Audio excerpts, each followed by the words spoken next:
Welcome everyone, this is Andre's Restart, and today I would like to talk about this idea for new content coming to Paper Mario the Thousand Year Door. The game recently has been rated by the ESRB, suggesting that the game is pretty much done and could be coming out pretty darn soon. All Nintendo has told us is that the game is slated for 2024, but there's been a lot of speculation that it could be coming out perhaps sometime in the summer, if not even sooner. And so with this game nearing a release, excitement is growing, conversation is brewing, and there's been some speculation that we might get something new in Paper Mario the Thousand Year Door. This is a remake, and looking at Nintendo's history and things about Thousand Year Door, I think there's something that they could add that would be pretty darn exciting. And so that's what I would like to talk about today. But before going forward, let me point out that we are aiming to reach 50,000 subscribers, so if you do enjoy my content, please subscribe and hit that notification bell. Leaving a like is also super helpful, and enjoy the ride as we talk about Nintendo every day. So first, I'd like to clear something up here. This idea of Nintendo adding new content in a remaster or a remake. Once upon a time, Nintendo was maybe known for not adding too much new content to their repurposed games. But throughout the entire Switch era, adding new content has become the norm. It's actually surprising when Nintendo doesn't add new content. Mario Kart 8 Deluxe, it added a battle mode along with a few new features and items. Xenoblade Chronicles Definitive Edition, they added quality of life updates, extra challenges, and an entire new area and story to explore and enjoy with its epilogue, Future Connected. Or like Kirby's Return to Dreamland Deluxe, where there was also an epilogue story. Or in Super Mario 3D World plus Bowser's Fury, they added new content to that, including Bowser's Fury, an entire new campaign to play in an entirely new environment with new mechanics. So this notion that Nintendo doesn't add new content isn't really true. However, there are times where Nintendo doesn't add new content, say for example Metroid Prime Remastered. Technically, there's new art, there's quality of life updates, there's accessibility features, but there isn't like a new boss fight, a new area, or any sort of new modes like that. But the game is also only $40. It's not a full-priced release, as most Nintendo games are, even when they are being remastered or remade. But still, with some remasters, the chances of new content being added do seem to be somewhat diminished because we do see some examples like that. Another being the additions of Pikmin 1 and 2. They were upscaled to HD, quality of life updates, but no new content there. Of course, that is more of a very basic remaster. But in the case of Paper Mario the Thousand Year Door, this game is not a remaster, it's actually a remake. And so that may be a little bit hard to tell because there's a lot of confusion between the terminology of what a remaster and a remake is. But basically a remaster is enhancing a game that's running on the same foundational code, as opposed to a remake that's building something new. And so in the case of Paper Mario the Thousand Year Door, it's definitely a remake. The art style is completely different, the engine looks to be built off of what they did for Origami King, and literally the geometry of the world has changed. And if those visual signs don't make it clear enough, we've also noticed an interesting trend for Nintendo remakes.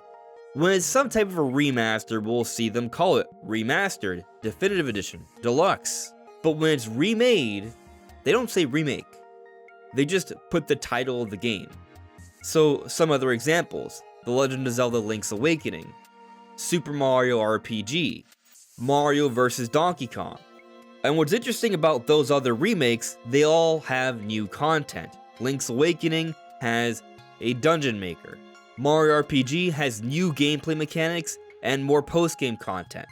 And most recently, Nintendo's announced that in Mario vs. Donkey Kong that's coming out next month, February, that it has new worlds and levels to play. And so the patterns in history suggest that Paper Mario the Thousand Year Door is almost certainly a remake as well, and that it's going to have some type of new content. And we've even seen some evidence that there are going to be changes beyond just aesthetics.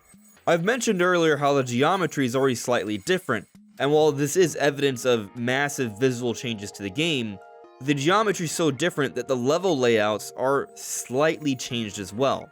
So this is a potential hint to new content, but perhaps more obviously, we've literally seen new characters in the hub area of the game. There's this purple toad that was not in the original release back on the Nintendo GameCube.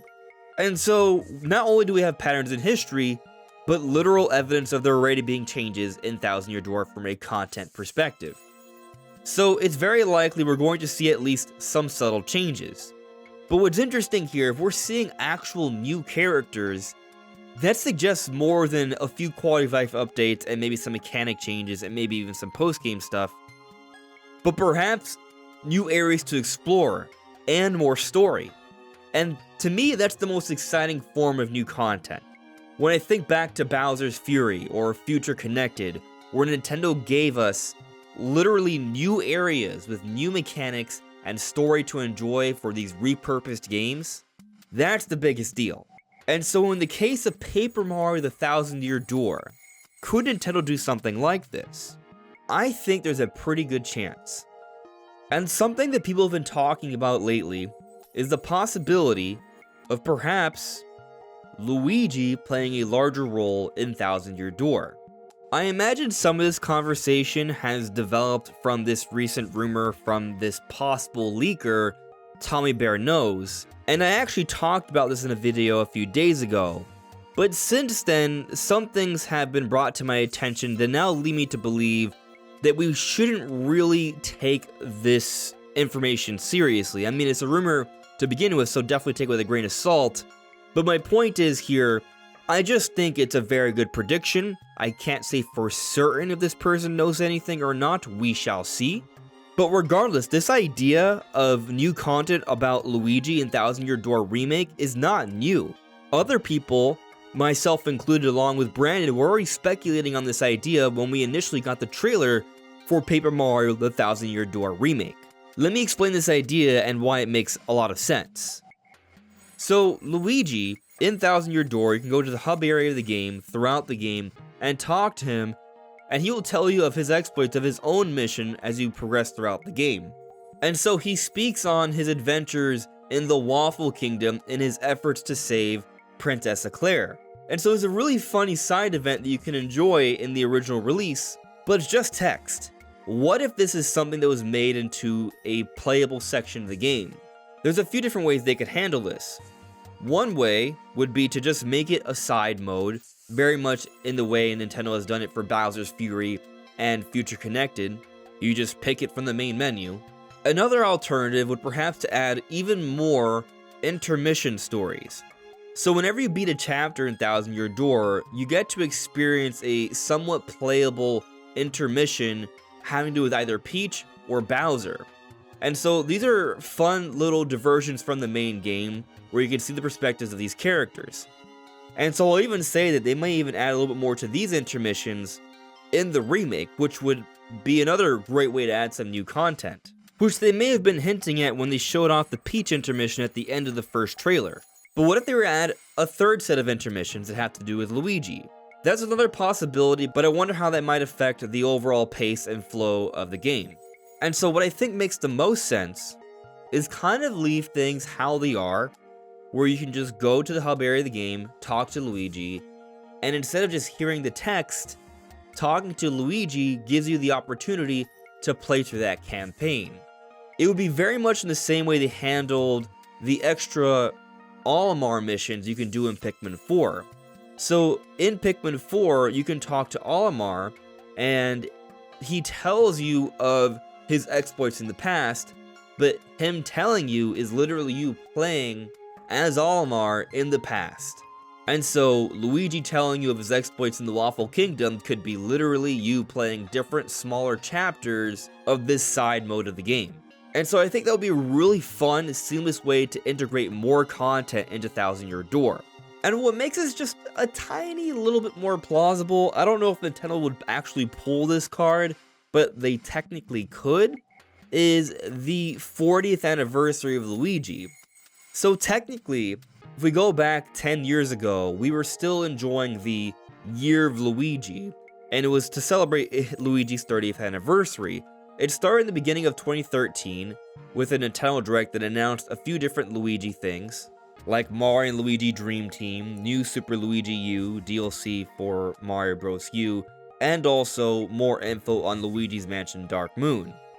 But the year of Luigi, while it started in 2013 and ended in 2014, technically this is 2024, so we are 10 years later, so conceivably, to celebrate the 40th year of Luigi, even though it's about to end, Nintendo could allude to a few Luigi-related announcements in an upcoming Nintendo Direct, maybe this February, where they not only give us more details on the HD version of Luigi's Mansion Dark Moon, but also announce this new content having to do with Luigi in Thousand Year Door Remake. I don't actually think that they're going to do anything celebrating the year of Luigi, but I'm just saying technically Nintendo could pull that card if they wanted to. And so to me, this is the most exciting idea that they could present in a Thousand Year Door in terms of new content. There may be other things. As I said earlier, we've seen that they have some new characters just in the game. So what does that mean? Have they changed around the plot somewhat here? Does this indeed imply more intermission stuff to overall change the pace of the story? Or does it mean perhaps more side quests, which also could be fun to see? Regardless though, I do think history is on our side here when it comes to expecting some types of changes to Thousand Year Door. And from a visual perspective, they're clearly being very ambitious here. But is there more? We shall see. What do you guys think they could be adding to Thousand Year Door Remake? Do you think we could have some playable Luigi missions? Let me know in the comments below. This is Andres Restart. Thank you so much for listening and watching, and I'll see you all really soon. Take care. Bye.